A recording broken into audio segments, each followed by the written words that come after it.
자, 지난 14일 미국 증시 다우는 1.34% 하락을 했고요. S&P 500과 나스닥 지수는 각각 2%대, 3%대 급락으로 마감을 했습니다. 다만 주간 기준으로는요. 다우 지수는 플러스였어요. 1.15% 올랐고 이제 S&P와 나스닥 지수는 주간 기준으로도 각각 1.5%, 3.12% 하락하면서 확실히 뭐 기술주 진영이 지난주에는 매우 안 좋았다라고 보시면 될 것 같습니다. 자, 그럼 왜 이런 마감 상황이 왔나, 또 하락을 했나 좀 보도록 할 텐데, 사실 개장 전만 하더라도 분위기는 괜찮았거든요. 그렇죠. 일단 뭐 영국에서 좀 감세안을 또 철회를 했죠. 이제 법인세율도 전 정부에서 계획을 했던 뭐 25%로 올리는 거 이것도 유지할 거야 뭐 이러면서 감세안 처리하면서 시장 그래도 괜찮겠다라고 했는데 나중에 이제 이렇게 밀린 거거든요. 근데 그 이유를 좀 찾아보자면 결국 또 시장에 발목을 잡은 것은 또 물가였습니다. 이 미시간대에서 발표한 뭐 소비자 심리 지수 뭐 이런 걸 발표하면서 그 항목 중에 이제 기대 인플레이션이 있었는데요. 1년 인플레이션이 5.1%가 나왔습니다. 이게 9월에 4.7이었으니까 오히려 꺾인 게 아니라 이제 더 높게 나오면서 좀 우려가 커졌고요. 5년 기대 인플레이션도 2.9로 전월보다 0.2%포인트 높아졌습니다. 그러니까 이제 생산자 물가지수, 소비자 물가지수에 이어서 이제 뭐 이 기대 인플레이션까지 이렇게 나오다 보니까 사실 그 전날 급등한 것과 관련해서 시장에서 그러니까 월가에서 표현이 뭐 미친 상승, 뭐 미스터리한 상승 뭐 이런 말들이 있었는데 결국 이제 3연타를 맞다 보니까 그래 이게 그날 급등했던 거 소비자 물가지수가 높게 나왔는데 급등했던 게 조금 이상했었어 하면서 이제 뭐 정상화 뭐 이런 얘기들도 좀 있더라고요. 근데 뭐 기대 인플레이션이라는 게 저게 개인들한테 물어보는 거니까요. 네. 막연하게 그냥 숫자를 던지는 거거든요. 그래서 뭐 소비자 물가지수 발표 앞두고 소비자 물가지수가 굉장히 높아질 거다. 뭐 이런 우려감들이 사실 있었기 때문에 그런 어떤 군중 심리에 휩쓸렸을 가능성이 있기 때문에 맞아요. 뭐 기대 인플레 자체를 엄청나게 뭐 그 신뢰도 높은 뭐 그런 어떤 지표로 받아들이기는 어렵지만 다만 이제 인플레가 더 높이 올라간다라는 기대를 하게 된다면 어떤 경제 주체들은 그에 맞는 또 긴축하고 그렇죠. 뭐 이런 소비 지출을 줄이고 미리 대비하는 또 행동으로 옮길 수 있기 때문에 뭐 그 전에 저게 이제 행동으로 나타나기 전에 어쨌든 더 저 기대치를 꺾으려는 어떤 다른 어떤 액션들이 있어야 되지 않을까 싶네요. 예. 네, 맞습니다. 자, 그리고 이제 제닛 옐런 미국 재무장관도 이 긴축 강화하는 거에 대해서 약간 좀 힘을 실어주는 듯한 멘트를 좀 했어요. 그래서 우리는 미국에서 해야 할 일에 대해 확신하고 있다. 근데 그게 뭐냐? 물가 상승을 통제하기 위해 할 일이 아직 있다라는 것이다.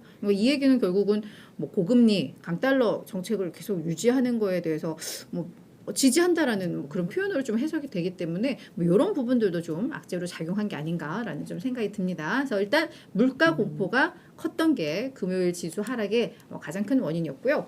그리고 우리가 이제 계속 이야기했던 이제 어닝 시즌이 본격화됐습니다. JP 모건, 웰스파고, 모건 스탠리, 시티그룹이 일제히 실적 발표를 했는데요. 사실 예상치는 뭐 다 웃돌았어요. 모건 스탠리만 매출이 뭐 약간 밑돈 정도였고 뭐 얘네는 투자은행 비중이 높다 보니까 그쪽에서 매출이 이제 55% 감소하면서 뭐 이런 영향이 나왔는데 그래서 모건 스탠리를 제외하고는 다 주가도 올랐었는데요. 다만 이제 대손 충당금을 많이 쌓기 시작을 했고, 근데 그 이유를 이제 또 제이미 다이먼 JP 모건 CEO가 얘기를 했는데 우리는 이제 커다란 역풍에 직면했다. 그래서 우리는 이제 나쁜 결과에 대해서 준비하고 있고 대비하고 있다라고 했는데 그 역풍들의 그 근거들로 뭐 계속 우리 얘기했듯이 뭐 높은 인플레이션과 세계적인 금리 인상 그리고 양적 긴축의 불확실성, 우크라이나 전쟁에 따른 뭐 지정 확정 리스크, 에너지 위기, 그리고 뭐 원유 공급의 불안정성 뭐 이런 것들을 근거로 해서 이야기를 했는데요. 특히나 이렇게 대손 충당금을 쌓았다는 것은 우리가 이제 금리가 많이 올라가면 이 대형 은행들의 실적은 좋을 거야라고 하지만 그게 이제 연체에 대한 부담으로 좀 이어지면서 대손을 쌓고 있기 때문에 뭐 그 자체 뭐 실적은 나쁘지 않았지만 이런 멘트와 이런 행동들이 앞으로 기업들에 대한 실적에 대한 우려감을 좀 키운 게 아닌가라는 좀 해석이 가능했던 것 같습니다. 저것도 사실은 뭐 저도 주말에 기사를 썼습니다만은 사실은 별 의미 없는 얘기죠 사실은. 그래요? 그러니까 이 코너에서 이제 저희가 어닝 시즌은 미리 프리뷰를 하면서 투자은행인 모건스탠리나 골드만삭스는 실적이 안 좋아질 거다. 당연히 저희가 예상했었고 상업은행 비중이 높은 뭐 웰스파고나 JP 모건이나 시티는 실적이 괜찮을 거다고 얘기를 했죠 당연히. 그래서 그래서 JP모건의 이자 수익, 그러니까 연준이 계속 금리를 올리면서 시장 금리가 올라가니까 이자 수익이 역대 최대치를 기록했지 맞아요, 않습니까? 맞아요. 그래서 굉장히 실적이 사실 좋았어요. 그래서 주가가 다 올랐어요. 주가도. 그러니까 맞아요. 실적들도 사실은 그 월가 전망을 비트했고 업적으로 그러니까 상승 비트했고 실제 주가도 올랐고 저렇게 얘기하면서 JP모건은 내년 초부터 배당하고 자사주 매입 그래. 재개할 수 있게 도와달라. 금융당국이 지금 틀어막고 있었기 때문에 아니 저렇게 어렵다면 왜 자사주 매입을 왜 해요? 아니 저 이해가 잘 안 돼요. 아니 사실은 표정 관리하기 위한 어떤 그런 어떤 액션일 가능성이 높고요. 대선 충당금도 실제 부실이 그렇게 발생 안 하면 나중에 다 환입이 되죠. 입으로 환입되기 그렇죠. 때문에 그거는 그냥 미리 잡아놓은 비용일 뿐이지 뭐 그 자체가 뭐 그 아주 최악의 상황에 대비한 것도 사실은 아니거든요. 뭔가 그렇게 나쁘게 본다면 포장을 하고 있는 거야 결국은. 예, 본다면 그러니까 뭐 그렇다고 해서 좋아질 거야. 다 다이몬이 다 거짓말이야. 이렇게 얘기하는 건 아니고요. 그러니까 은행 실적은 분명히 좋았다. 맞아요. 얘가 겁준 거예요. 얘가 지금 한 나흘간 계속 겁을 줬잖아요. 거기 비해서는 은행 실적은 굉장히 좋았다라는 거고요. 다만 이제 그 자본시장 자체가 얼어붙으면서 골드만삭스나 모건스탠리 같은 투자은행은 당연히 안 좋을 수밖에 없겠죠. 맞아요.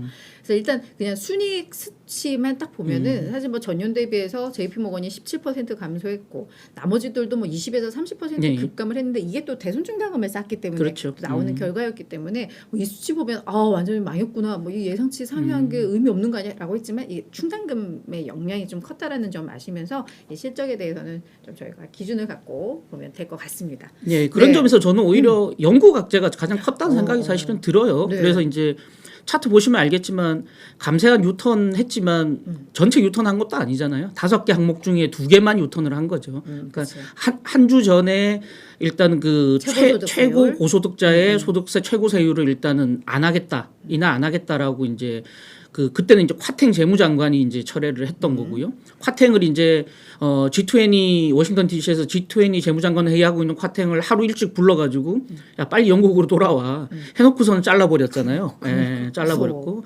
불명예스럽게 38일 만에 콰탱 장관이 옷을 벗었고요. 뭐 자기가 가장 아낀다고 얘기했던 정치적 동지라고 얘기했던 콰탱을 이렇게 사실은 읍참마속하는 왜냐하면 자기가 살아야 되니까 동지든 뭐든 필요 없죠. 그러니까 오죽하면 뭐 정적이라고 불렸던 제레미 헌트를 재무장관에 앉혀서 시장 야 이거 봐라 나의 적을 내가 재무장관으로 앉힐 정도로 내가 이렇게 반성하고 있는 거 아니겠니 이러면서 사실 반성문을 처음으로 썼잖아요. 예. 그러면서 사실은 그 법인세율도 뭐 전 정부가 했던 대로 내년 초에 인상하겠다고 했는데 사실은 그 이후에 시장이 전혀 안정되지 않았어요. 예, 처음에 재밌던 건 기자회견 한다라는 속보가 먼저 나왔어요. 그때 이제 금리가 내려가고 파운드화 가치가 올라갔었거든요. 근데 실제 기자회견을 하니까 파운드화 가치가 다시 떨어지고 금리가 다시 올라가 버렸어요. 예, 예. 그래서 이제 사실은 양측의 소년이 돼버린 게 제일 크고요. 두 번째는 감세한 유턴 5개 중에 2개를 되돌린 것도 아직 부족하다라고 계속 압박을 넣고 있는 거고요. 또 하나는 뭐 우리 이 코너에서 몇 번 말씀드렸지만 이번에 어떻게 될지 모르겠으나 뱅크 오브 잉글랜드 그러니까 영란은행의 그 긴급 국채 매입 조치가 사실 사라진 이후에 어떻게 될지 모른다라는 수급상의 리스크가 있고요. 근데 저는 개인적으로 뭐 이번 주 상황에 따라서는 다시 뛰어들 수도 있다. 영란은행이 이렇게 지금 보여지는 상황이에요. 그 정도로 영국 상황은 지금 심각하다라는 거고요. 뭐 더더욱 지금 베일리 영란은행 총재가 지금 주저하지 않고 금리 인상을 하겠다라고 얘기를 했는데 모르겠어요. 과연 금리 인상을 할 수 있을지 저 상황도 사실은 좀 지켜봐야 될 것 같습니다. 지금 여기 차트를 하나 보시면 지난 여기 빨간색은 30년 영국 국채고요. 이거 뭐라고 했죠? 군청색? 군청색은 10년 국채입니다. 그래서 이게 지금 차트는 뭐냐면 매수 호가와 매도 호가 간의 호가 갭이거든요. 호가 스프레드거든요.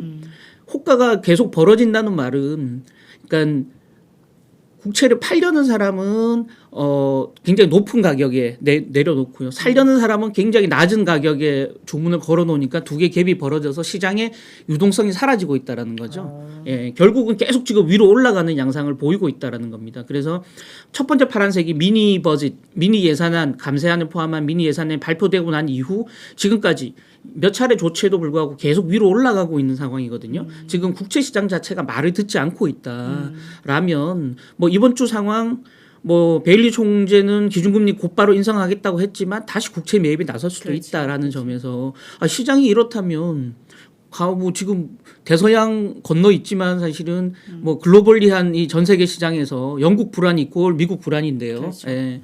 누가 마음 놓고 지금 미국 주식을 살 수 있겠습니까? 그래서 어찌 보면 미국 은행들, 월가 은행들의 어닝 불안 이것도 사실은 좀 핑계일 가능성이 높고요. 결국은 영국 이슈가 제일 크지 않겠냐라는 생각이 들고요. 또 하나는 이제 오늘 아침 월스트리트저널의 그 톱 메인 기사를 보면 그 유럽의 에너지 위기에 대한 얘기를 지금 메인 톱으로 아침 내내 걸어놨어요. 그래서 이제 각국에서 내놓은 에너지 비상 조치들하고 그게 왜 먹히지 않을지에 대한 분석 기사들을 쭉 내놨는데 그런 유럽발 에너지 위기에 대한 우려감들이 사실은 제일 큰 것 같아요. 네.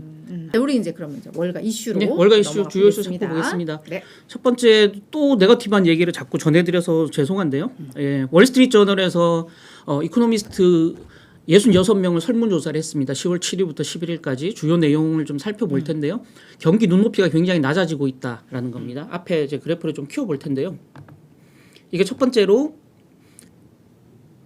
첫 번째 얘기는 일단 키우기 전에 앞으로 향후 12개월 내에 경기 침체가 오겠느냐라고 물었을 때 63%가 그렇다라고 대답했고요.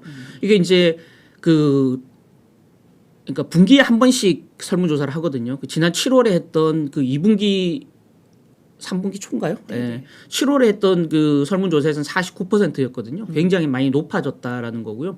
50% 비중이 넘어선 건 2020년 7월 이후에 처음 있는 일이다. 2년 만에 거의 한 2년 3개월 만에 처음으로 63%나 되는 사람들이 1년 내에 미국의 경기 침체가 온다라고 대답했고요. 경기 침체가 오는데 이건 약간 재밌는 것 같아요. 경기 침체가 얼마나 지속될 것 같니 했더니 답을 받았더니 평균 8개월로 본 거예요. 미국 2차 대전 이후에 지금까지 경기 침체는 평균 한 10.2개월 정도 갔거든요. 그러니까 그동안의 역사적인 평균보다는 좀 경기 침체가 짧게 끝날 것 같다라고 보는 겁니다. 그 이유는 연준이 빨리빨리 대응해서 금리를 빨리 내릴 거기 때문에 일 거예요. 뒤에 이제 다른 설문조사 내용을 보면. 그래서 올해와 내년도 GDP 성장률을 어떻게 전망하니? 그랬더니 평균 올해는 플러스 0.1%, 2%, 내년은 플러스 0.4%, 참고로 2024년은 1.8%. 뭐 조금씩 나아지겠지만 올해 내년 경기는 좋지 않다라고 보는 겁니다. 지금 4월, 6월, 7월, 10월 전망치를 보면 쭉 그 2022년, 23년 성장률 전망치가 내려가는 걸 확인할 수 있죠. 눈으로 가파르게 지금 빠지고 있는 상황이라는 거죠. 예. 그래서 연준의 최종 금리는 얼마로 예상하니? 그랬더니 평균 4.51%예요. 지난 점도표상에 4.6을 제시했기 때문에 연준이 예상한 것보다 호언장담하는 것만큼 금리를 못 올릴 거야라고 보고 있는 거고요. 따라서 금리 인하하는 시점을 더 앞당겨 보고 있는 겁니다. 내년 4분기에 금리 내릴 거다가 30%. 여기 차트 보시면서 같이 보시죠. 예. 그다음에 내후년 1분기 2024년 1분기에 28% 정도 되고요. 그다음에 내년 3분기가 한 15% 전망을 하고 있어요. 그래서 내후년보다는 내년에 금리 인하할 거라는 전망이 압도적으로 높다라는 겁니다. 결국 이에 따라서 내년이 끝나기 전에 금리 인하 시그널을 내년 만약에 3분기나 4분기에 금리 인하를 한다면 미리 시그널을 줄 거 아니에요. 그럼 그때부터 경기 침체가 사실상 끝날 수 있기 때문에 경기 침체가 한 8개월 만에 끝날 가능성이 높다 이렇게 보고 있다라는 겁니다. 뭐 어찌 보면 경기 눈높이가 낮아지고 있다는 건데 조금 희망적인 뭐 설문조사 결과일 수도 있겠다는 생각이 들어서 중요한 설문조사 하나 소개해드렸고요. 네. 데이터 분석하는 그 소프트웨어 거꾸로 썼네요. OS가 아니고 SO죠. 소프트웨어 개발 업체요. 네네. 스플렁크라고요. 여기 이제 행동주의 투자자가 또 붙었다. 오늘 아침 속보로 나온 월스트리트저널의 단독 기사입니다. 행동주의 헤지펀드인 스타보드 밸류가 스플렁크 주식 지분을 최대 5% 정도 매입을 했다라는 소식입니다. 그래서 제프 스미스가 이 스타보드 밸류의 CEO인데요. 18일 날 아마 외부 행사가 있나 봐요. 이게 그 헤지펀드 관련 행사인데 행사 이름은 정확하게 그 월스트리트저널에 나오지 않았는데 거기 행사에서 아마 구체적인 내용을 공개할 가능성이 있다. 그러니까 한국 시간으로 내일 모레인가요? 네. 내일 모레죠. 예. 그래서 그 나오면 내용도 한번 뭐 특징 주건 아니면 주목이 기업이건 한번 좀 분석을 해봐야 될 것 같고요. 네. 뭐 오늘 밤에 이제 주가가 좀 뛸 수도 있어요. 스플렁크 주식 같은 경우는 어쨌든 그 행동주의 펀드가 달라붙으면 주가는 올라가기 마련이니까요. 이 스플렁크는 기업 지출 둔화 우려감 대부분 이제 기업들의 데이터 분석해주고 데이터 분석하는 또 소프트웨어를 만들어서 제공해주는 업체이기 때문에 주로 B2B로 비즈니스를 하는 업체거든요. 그래서 경기 둔화 우려감이 클 때 기업들이 소비 지출을 줄일 거야라는 우려감들이 사실 좀 있었고요. 그렇게 해서 올 들어 주가가 한 40% 정도 하락했고 시가총액 보시면 사실은 이렇게 데이터 분석을 대행해주는 소프트웨어를 개발한다라고 했을 때 이 팬데믹 때 수혜를 많이 봤거든요. 그래서 2020년 9월만 해도 시가총액이 350억 달러였는데 이게 이제 올 3월 되니까 240억 달러, 지금 현재 114억 달러, 거의 2년 만에 지금 3분의 1 토막이 나버린 거예요. 그러니까 이제 행동주의 펀드가 당연히 달라붙어서 야 이거 주가 끌어올리면 한번 목돈 좀 만지겠는데 뭐 당연히 그런 생각 할 수 있겠죠. 재밌는 게 또 이 회사도 올 초에 글로벌 네트워크 대형 장비 회사인 시스코가 200억 달러, 지금 우리 돈으로 한 20조가 넘죠? 네네. 예, 20조가 넘는 금액으로 사겠다고, 회사를 사겠다는 이 제안을 했다라는 단독 보도가 어디서 나왔어요. 근데 그 이후에 사실은 이 스플렁크가 크게 반응하지 않았고 그 이후에 뭐 추가적인 내용이 없었기 때문에 아마 제안을 했는데 스플렁크가 무시를 했거나 아니면 제안했다는 내용, 단독 보도 자체가 오보일 수도 있지만 어쨌든 이 스플렁크 역시 M&A설에 좀 휘말려 있다. 그래서 우리 뭐 핀터레스트나 트위터도 마찬가지지만 행동주의가 달라붙는 기업은 대부분 주가가 가파르게 빠졌고 또 M&A설에 노출돼 있는 기업들이 많거든요. 예, 그런 면에서 보면 스플렁크도 요 행동주의 모멘텀은 한번 기대해 볼 만하다라는 점에서 제가 내용을 좀 소개해 드렸고요. 네. 아, 이거 보시면 좀 웃으시는 분이 많으실 텐데, 저도. 예, 지난 11일 날 메타 커넥트 2022 행사에서 마크 저커버그가 이 기조연설에 나와서 자기 아바타라고 하면서 이걸 약간 느낌은 좀 있죠. 예, 느낌은 있는데 이게 좀 이걸 보고 많은 메타의 충성 고객들이 떨어져 나갔다는 루머가 있어요. 야, 이 정도야? 메타의 메타버스가 이 정도야? 그러게. 사실은 이걸 보고 아바타가 너무 이거 그냥 볼품 떨어진다 이런 우려가 좀 사실은 컸었는데 관련해서 역시 또 월스트리트저널에 보도가 나왔는데요. 메타 VR 플랫폼인 호라이즌 월드, 이 호라이즌 월드의 이 아이콘입니다. 이 저커버그의 그 내부 문건을 입수를 해서 공개를 했어요. 거기에 보면 실적이 굉장히 부진하다라는 겁니다. 그래서 100억 달러, 지금 1년 동안 100억 달러를 투자했거든요. 무려 10몇 조 원을 투자해서 가상자산에서 뭐 아바타로 쇼핑, 파티, 뭐 기타 업무 등이 가능한 이런 호라이즌 월드를 구축을 했는데 지금 이게 1년이 지났는데 처음에 이제 작년 말에 첫 선을 보이면서 2022년 말에 활성 사용자 50만 명을 만들겠다라고 공언을 했었는데 지금 현재 20만 명밖에 안 되고요. 최근에 외부 발표는 안 했지만 내부적으로는 목표치를 28만 명으로 하향 조정했다라는 내부 문건입니다. 그래서 또 실제로 왜 이렇게 그러면 이용자가 없나 해서 너무 답답해서 메타가 자체 설문조사한 내용도 여기 보고서에 들어있는 거예요. 그랬더니 대부분 이용자가 아 이거 너무 마음에 안 든다. 여기 어울릴 만한 사람이 없다. 들어가 봐도 딴 사람들이 있어야 그 안에서 놀 텐데 어울릴 사람이 없다. 아바타가 사람처럼 안 보인다. 막 이런 대답들을 했다는 거예요. 그래서 사실은 이 메타의 메타버스인 호라이즌 월드 별로 이용하기 싫다라는 설문조사 결과가 나왔던 거예요. 그리고 이제 지난 11일 날 저커버그가 이 행사에서 커넥트 2022 행사에서 차세대 VR 헤드셋인 메타 퀘스트 프로를 공개했는데 이게 전작 비해서 지금 가격이 한 3배 정도 높은 수준이거든요. 그 이후에 이제 혹평들이 사실은 좀 나오고 있는 상황이라 메타의 메타버스 전략 굉장히 좀 지금 초기부터 좀 그러게요. 난관에 지금 빠져 있다라는 점에서 또 메타버스를 주요 사업으로 좀 추진하는 기업들이 많은데 대부분 기업들이 또 고전하고 있잖아요. 네네. 그래서 메타를 통해서 메타버전의 현 주소를 좀 전해드리는 바입니다. 예. 네. 네, 아까 그 아바타 보니까 약간 예, 예. 실망스럽긴 하네요, 진짜로. 아 지금 이게 네. 댓글이 혐짤인가요? 네. 아, 혐짤인데요, 저거. 제가 혐오하는 짤을 따온 게 아니고요. 실제로 저커버그가 공개한 걸 제가 그대로 따온 겁니다. 제가 일부러 뭐 망가뜨린 게 아니고요. 예. 본인들이 공개한 건데 했더니 이거 혐짤인데 한번 할 말이 없구나 정말 엉망이라는 얘기네요. 이게 원본 그대로고 옆으로 이렇게 쪼개진 게 아닙니다. 그냥 원본 그대로입니다. 예. 네. 자, 그러면 이번 주에 주요 일정들 예. 말씀을 드릴 텐데 뭐 이번 주에도 연준 인사들의 뭐 발언이 정말 줄줄이 좀 예정이 되어 있고요. 그리고 뭐 제조업 관련 지표라던가 뭐 주택 관련 지표들도 많습니다. 근데 뭐 시장에서 뭐 그 지표 때문에 막 뭔가 흔들릴 뭐 그런 변수들은 좀 아닌 것 같고, 그래서 이번 주에는 그냥 실적 발표 일정 중심으로 좀 정리를 해봤습니다. 왜냐하면 이번 주에만 S&P 500에 속한 기업들 중에 한 뭐 63개, 요 정도 기업, 63개 기업들이 실적을 발표를 한다고 해요. 그래서 그 중에서도 특히 저희가 주목할 기업들이 꽤 있어서 그 기업들만 정리를 해봤는데요. 뭐 그냥 보시면 될 것 같은데, 일단 18일 날 뭐 골드만삭스 역시나 이제 투자은행에 대한 우려가 큰 상황이기 때문에 요 실적 좀 보셔야 될 것 같고, 무엇보다 넷플릭스 가입자 추이 같은 거 좀 중요하겠죠. 그리고 19일 날 여러분 기다리시는 테슬라 실적 발표가 예정이 되어 있습니다. 그리고 이제 20일 날은 뭐 AT&T라던가 뭐 월풀, 스냅, 아메리칸 에어라인 등이 있고요. 마지막 금요일에는 버라이즌이라던가 우리 잘 아는 아멕스 이런 기업들이 실적 발표를 하니까 이런 일정들 잘 체크해 보시면서 관심 있는 기업들의 실적 잘 체크해 보시기를 바랍니다. 그러니까 뭐 이번 실적 시즌에 있어서의 체크 포인트라고 한다면 이미 실적에 대한 눈높이가 낮아져 있는데 그나마 이 낮아진 눈높이를 잘 채울 수 있을 것이냐, 그리고 4분기 전망과 뭐 올해 연간, 내년 전망들, 경기에 대한 전망들도 좀 예의주시하셔야 될 것 같고요. 또 인플레와 달러화 강세가 어느 정도 기업들에 좀 영향을 미치고 있는지 뭐 이런 것들 좀 보시면 좋을 것 같습니다.